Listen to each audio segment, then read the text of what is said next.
Good morning, afternoon or evening, and welcome to another Zero AD Alpha 23 replay analysis.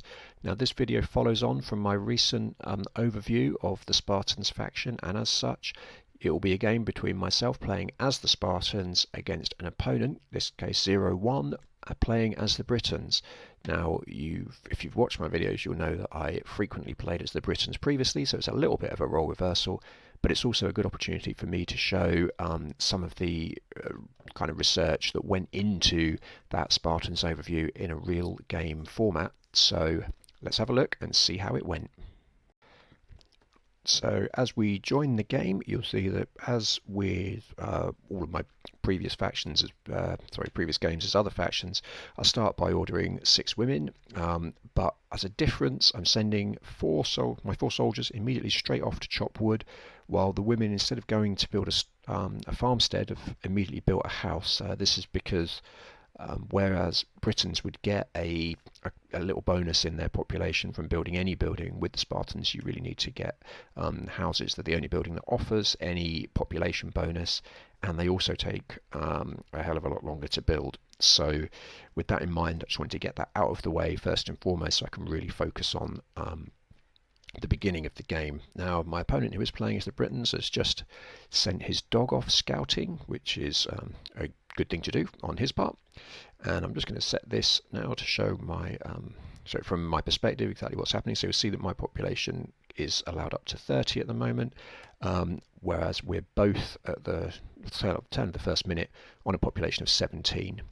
So you'll also notice now I've set my women, instead of getting them off to collect the berries, I'm actually waiting for the berry upgrade. My opponent's already got the wood upgrade, so I really want that berry upgrade, so that once they've finished collecting all these chickens, which they're not doing particularly efficiently, I have to say, they're now starting to move over to the other ones, they'll get collecting the berries at a much faster rate. And that's it's a really important opening boost to my food gathering. You really want to be boosting your food gathering and your wood gathering early on, and I've approached this way in terms of getting much more in terms of food to get that speed up, so that I can keep producing women who will then be put onto chasing wood. And if you look at my opponent, I mean, he's only now put some extra women onto food. He was previously had basically everyone apart from his original 4 women just getting wood, and that means that he's in a strong position with getting wood, particularly with that upgrade. My guys have run out of wood that's very close to the town centre now, but there is a storehouse on the way, so that's not the end of the world, and I'm still a few people clear of my population limit, while my opponent has been pop capped. So I've got 171 wood, so hopefully relatively shortly I will decide to get that upgrade, but because of the being so close to the population limit, I've decided against that and instead to build a second house, which is well, incredibly important, because the one thing that you don't want is to not be producing. You need to really be producing absolutely all the time. With this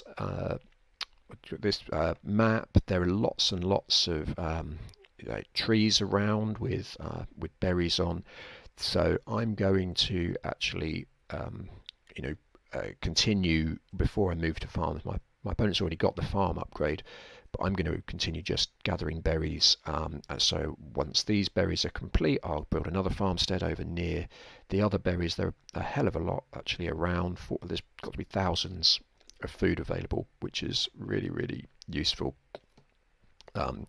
So we're getting a 3rd house coming up as I push towards 40.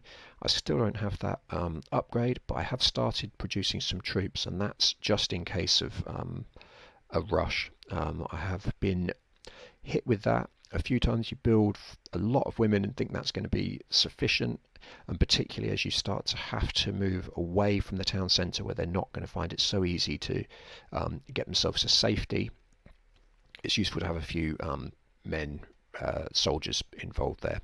And finally, the wood upgrade is on its way, and that's very important. And at this point I've got a population of 40, which is at its absolute limit, and my opponent's on 38, so I'm a little bit behind in terms of building these houses, but I've got 2 on the way, which will put me well clear I mean, with these sort of things, the only way of kind of framing it as an advantage, I suppose, if you are pop capped, is that you can utilize those resources that you would be using to produce troops to actually produce buildings. And I'm now, as you can see, putting a second farmstead over here. I haven't got a barracks yet. My opponent does, and I've say his barracks is in a really good location as well. So well done that. Well done him. And he's also using that barracks to produce skirmisher cav, which are off hunting the pigs which are around his base. I think I've got some deer, a few pigs, but haven't actually used the my cavalry in that way. What I've been doing is a bit of scouting instead. So as we hit past the 5 minutes, we'll see that I have on a population of 45, my opponent's on 43. I've got a population cap now available. It's going to be 90 very shortly. Oh no, sorry, 80. That's not a house, that's another farmstead. But I sorry, storehouse, but I don't have any farms yet, whereas my opponent has begun farming. So if we have a quick look at that, we'll see that he's got a good array. He's got 4 fields on the way. His barracks is in a great location to be able to get to this wood. This was a lot closer earlier on, but it's where he's cut a lot of wood down. And also he can get to this mine, and he can access this wood line and this wood line much more quickly than the town centre can. So really good location. Very pleased with that. This is a smart move as well. He's got this second farmstead, which means that when he sends his cavalry to hunt these deer, he can just drop them really quickly into the farmstead rather than he's actually got his women doing that, which is a strange choice when he's got a load of cavalry as well. So finally, here come the cavalry, in not just a metaphorical sense, but also a literal sense, and they will be much better at getting those animals, the meat from the animals in there. And he's got his other guys there hunting, getting these pigs.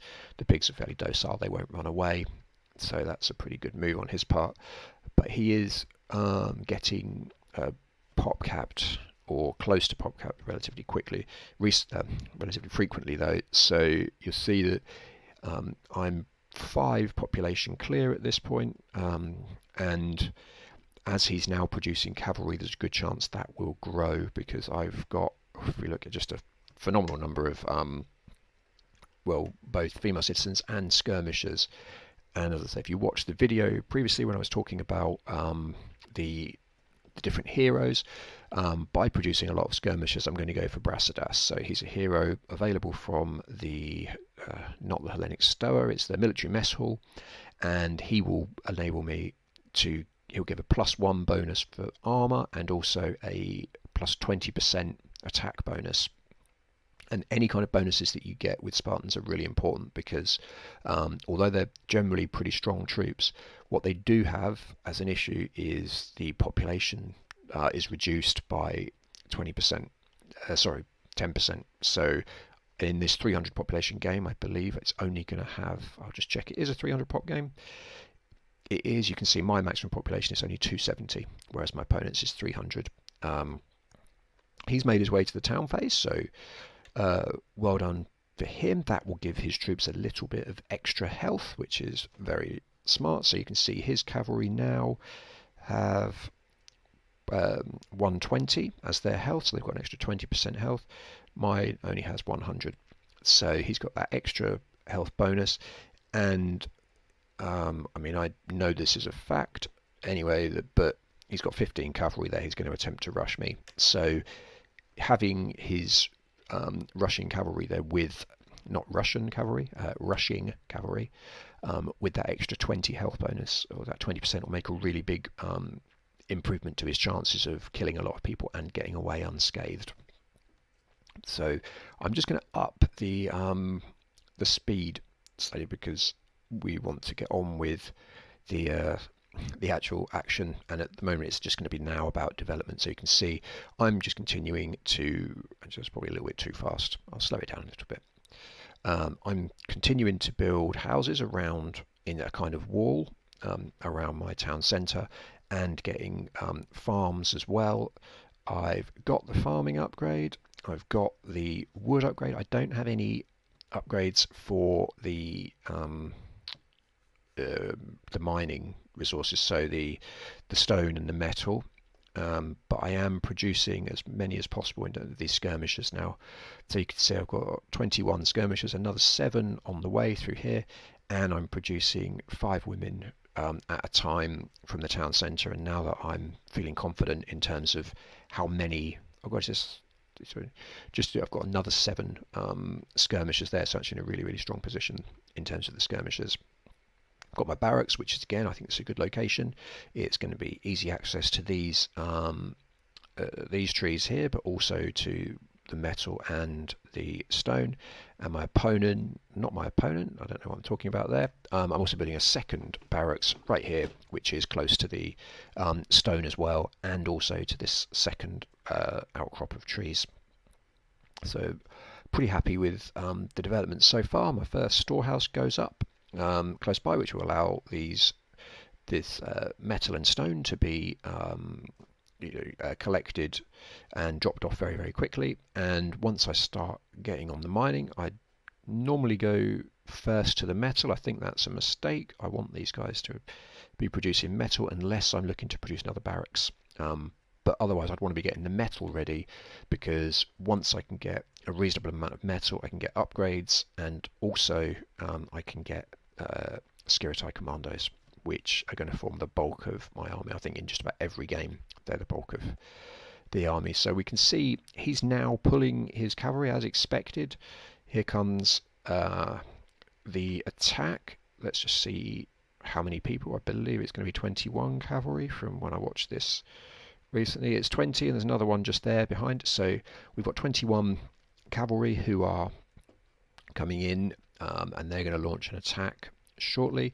I'm not aware of this at this point, and he's picked a good side because the majority of my army is on exactly the opposite side, and I've not defended this flank particularly well at all. So let's put this down to normal speed to watch him come in. Okay, my cavalryman is going to be absolutely he's going to be massacred. There's too many of them, and he has been, and now his troops are just going after my women. He's got 2 or 3 of them, but this is a step too far.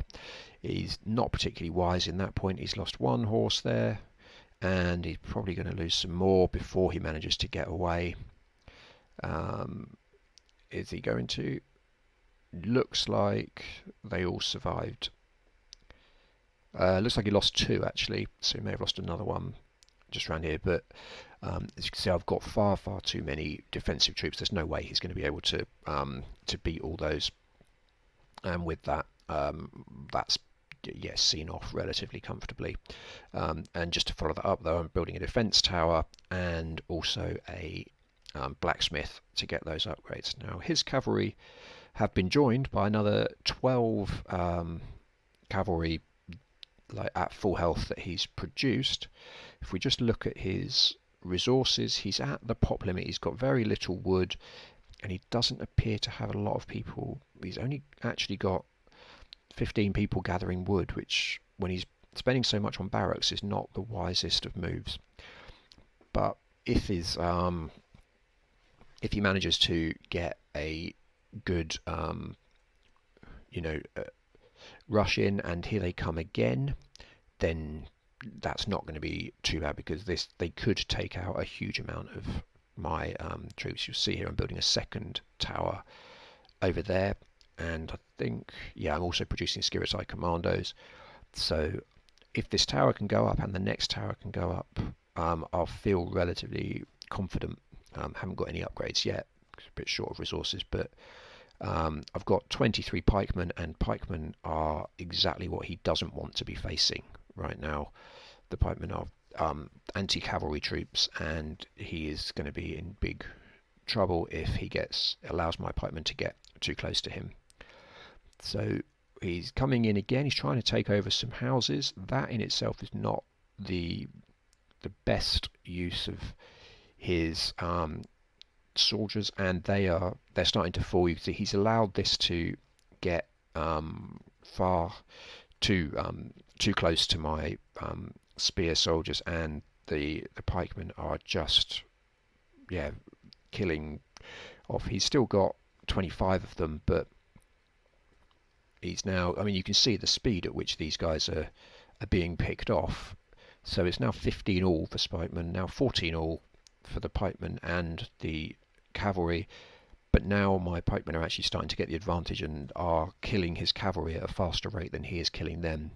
So yeah, this is just, he should never have left those cavalry in there. I've still got 11 pikemen out of, there were 23 at the start. He had 30 cavalry and they're all gone.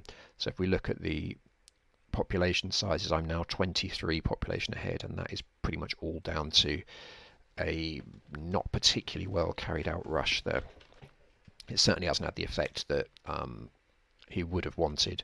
So how's he going to look to regroup? He's now got a lot of slingers, which is good, and some skirmishers, and with his 2 barracks and a temple, he should be able to restock once he gets some decent amounts of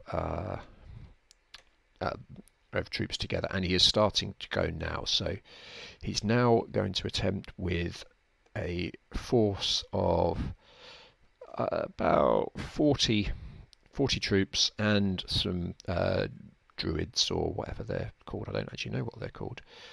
Oh, they are called druids. Okay, so, and now he's going to attempt to attack this, but I've got a force of 8 Skirtai commandos who are incredibly strong, and as long as they are actually allowed to get into the fight, they should kill.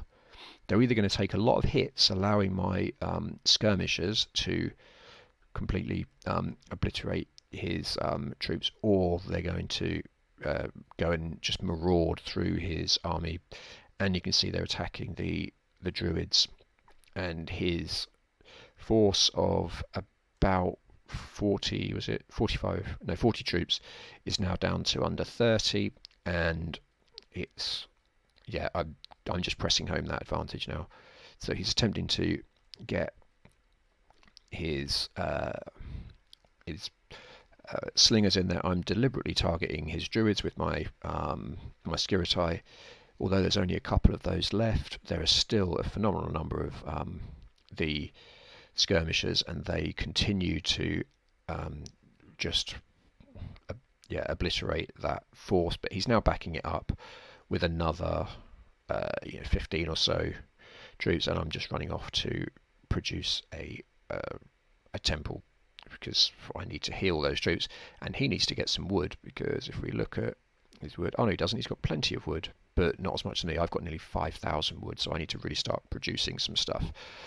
So with us both being at phase 2, I need to start producing Skirtai commandos and my other troops at a phenomenal rate now.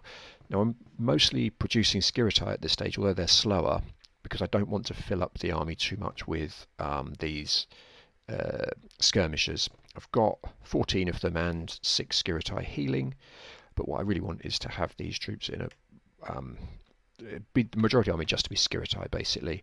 I need to also save some space for some rams for when I get to phase 3, but until then, my first thoughts are let's get some towers up, and let's get ourselves into a position whereby I can get as many Skirtai as possible, have everyone else collecting resources. As you can see, in terms of resources, I'm looking great for food, so it's just a case of getting these skirmishers in, actually collecting some more wood, although there's plenty at the moment.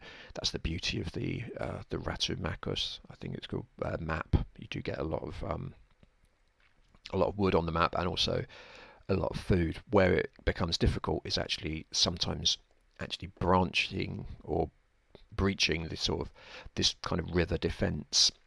It doesn't have huge amounts, or just I say, it doesn't have huge amounts of mining and resources. Well, there's 10,000 stone right there, so actually it does, but they tend to be in weird locations. There's a little bit of metal there, there's some metal there, this is stone.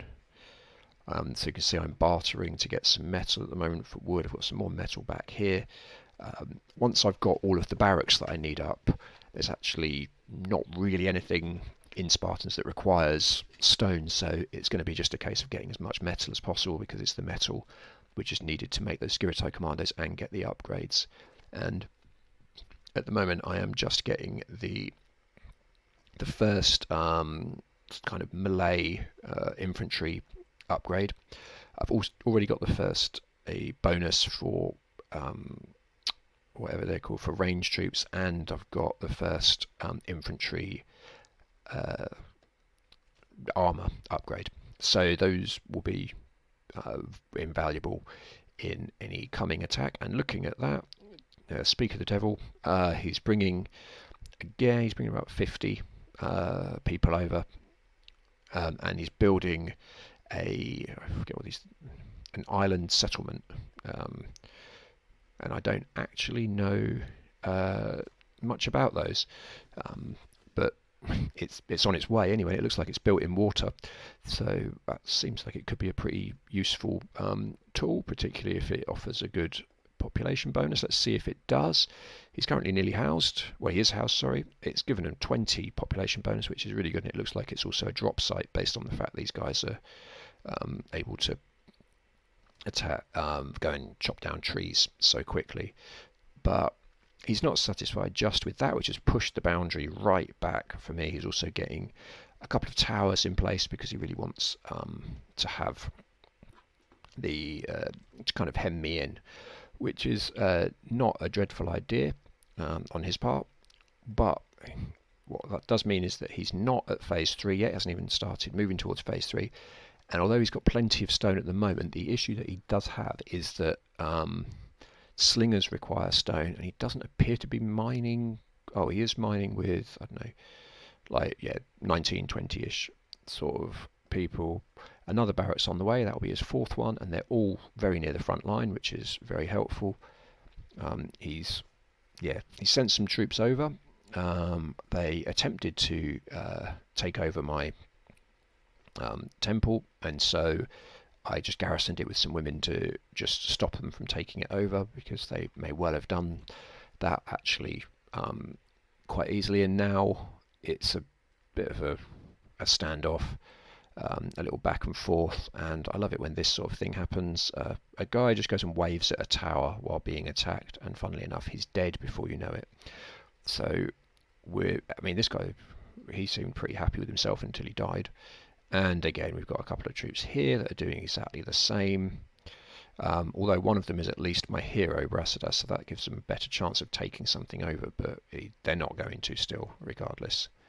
And I'm now starting to really push into his base. We've got a good amount of Skirtai commandos here, 30 odd Skirtai commandos, also a load of these skirmisher to offer some range troops.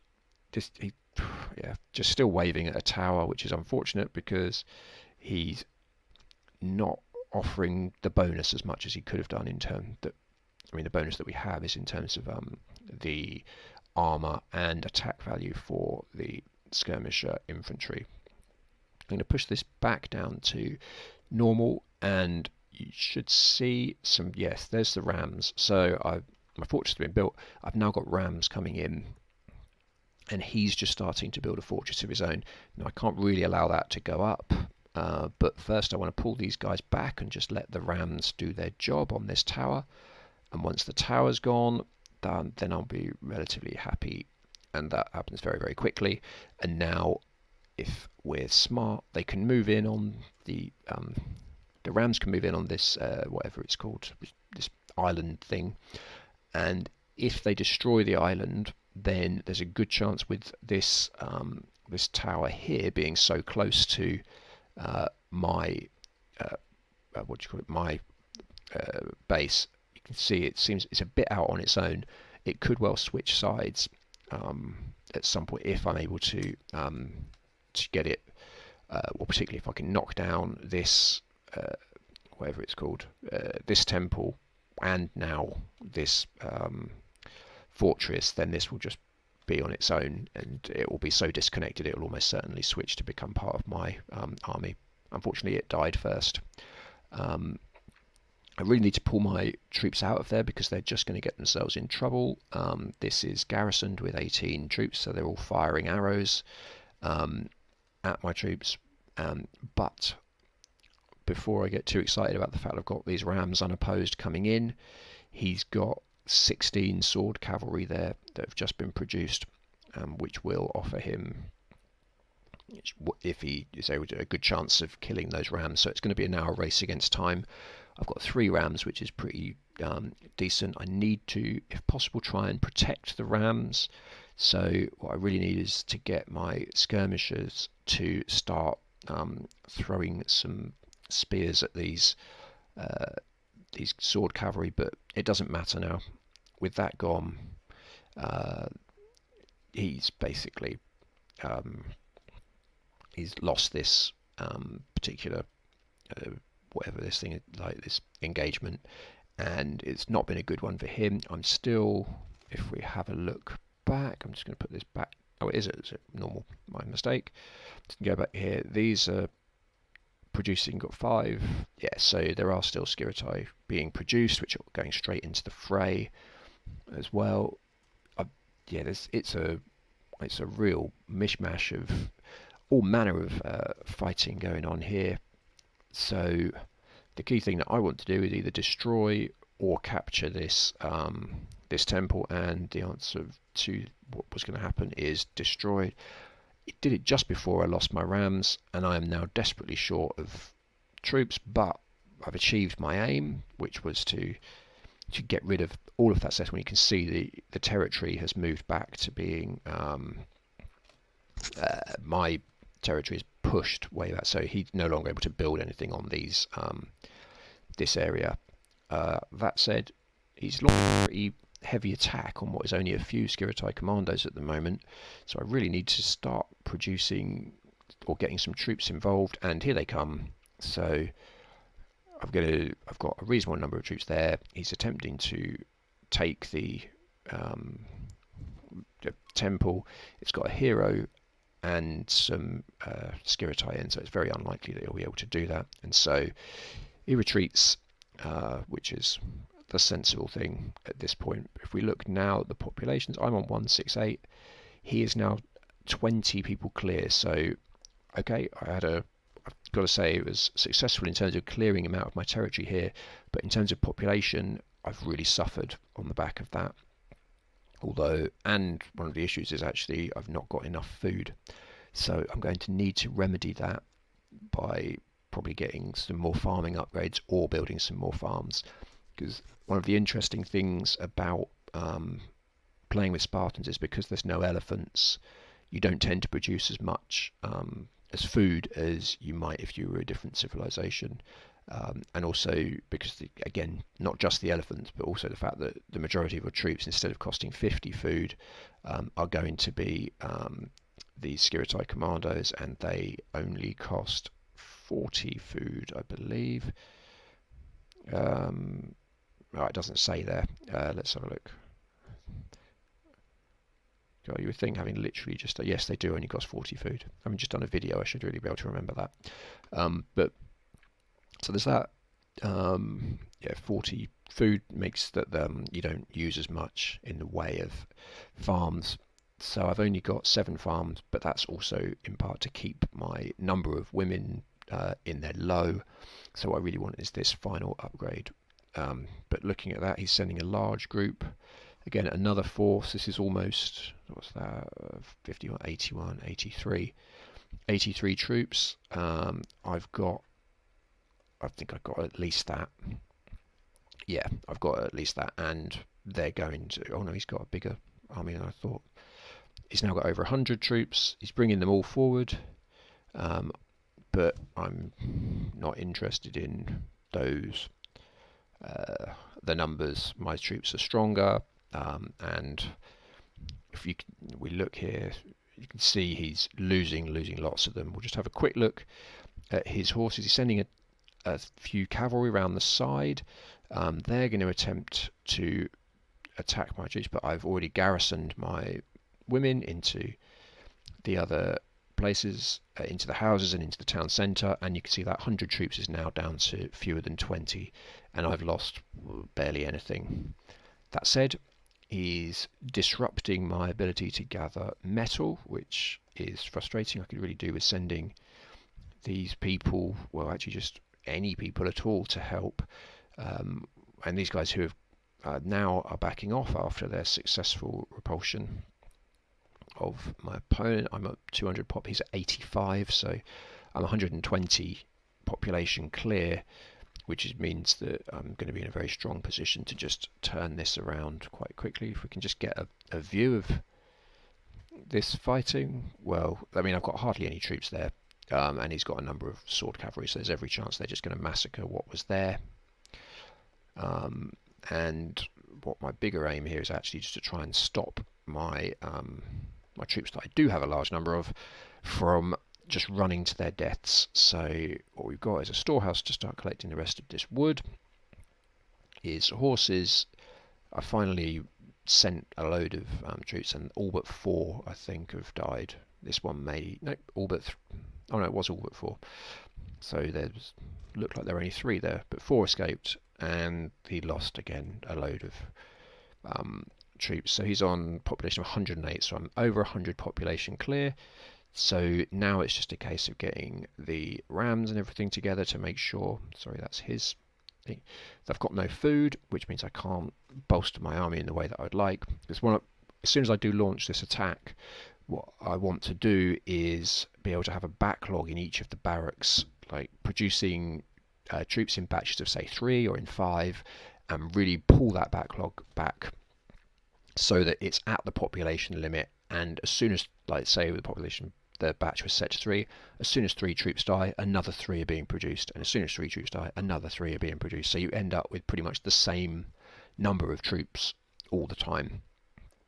I've got full armor now. The only thing I need to get is the infantry and melee troop upgrade. I'm not using any cavalry at all, and I'm not actually producing anything at the moment, because at the moment it's I've not really got the food. I've still not noticed, so I really now need to do something about that.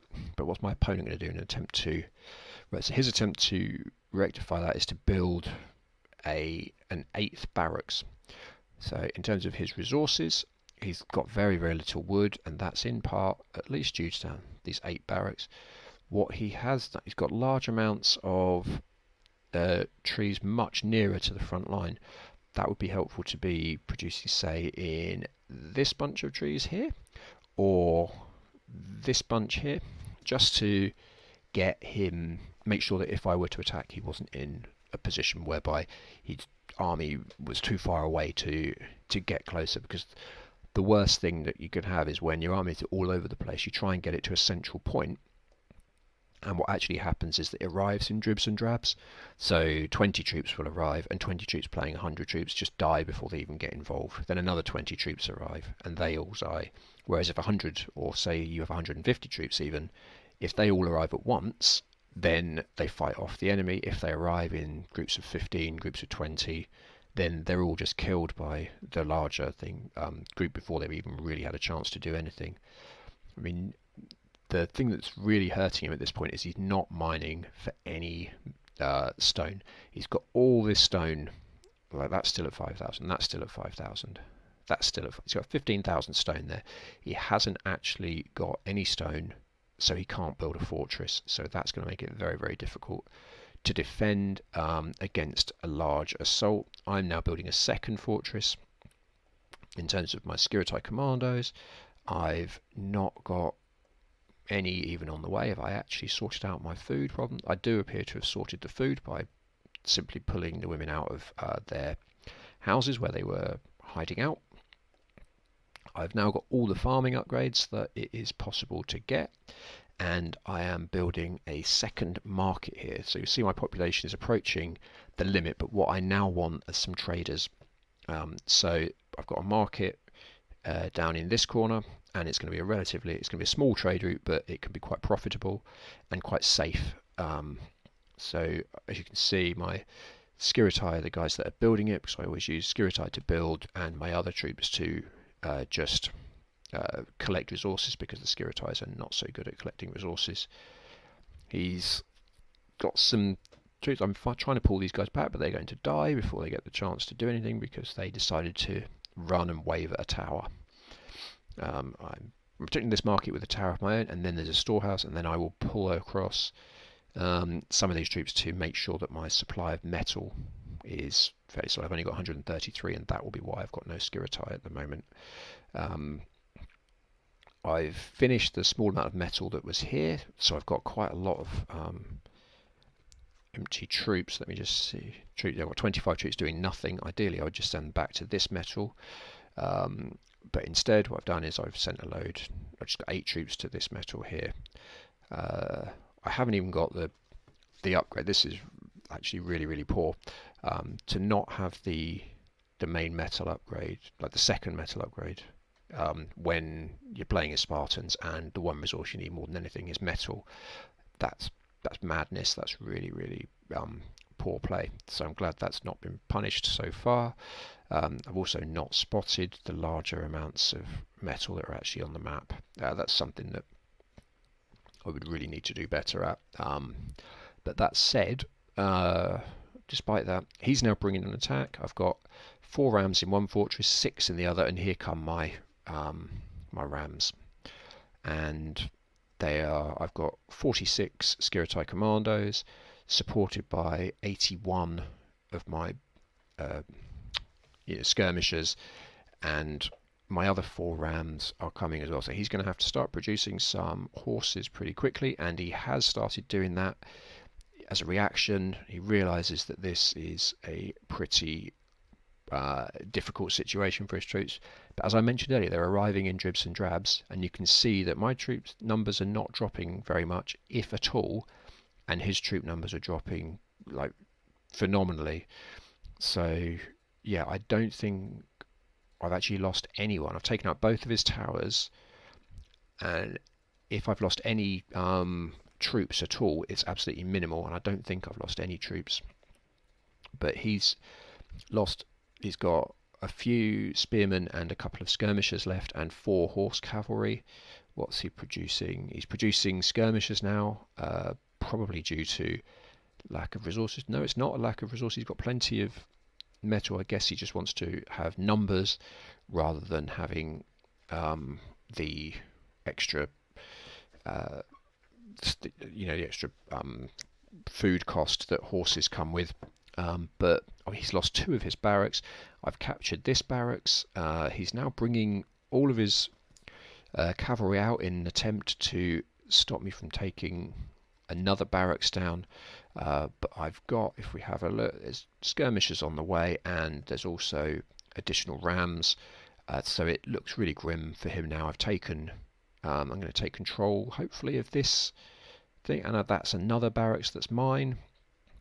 So I've got 2 of his barracks, and my ram will just go and keep looking for the next barracks. But as it stands, my ram's surrounded, but it's trying to get to the next barracks. But if we look at the numbers, I've still lost basically no one, and for that reason, he resigns quite sensibly. There's very little that could be done there. He's got very few buildings left, and in terms of troop numbers, there's nothing. Basically, he's out of it. So yeah, it was all lost, and he made the right decision. But hopefully you learned something from watching the game, a bit more about how the Spartans work. I'm pretty pleased with how that went. He was rated more highly than me, and I beat him. So you've got to be pleased with it in something purely that sort of sense. And I think there wasn't really a point where I felt under any real pressure, like he could actually break my army down. So with that, I'll bid you adieu, and thank you for watching, and I'll see you the same sort of time next week. Bye bye.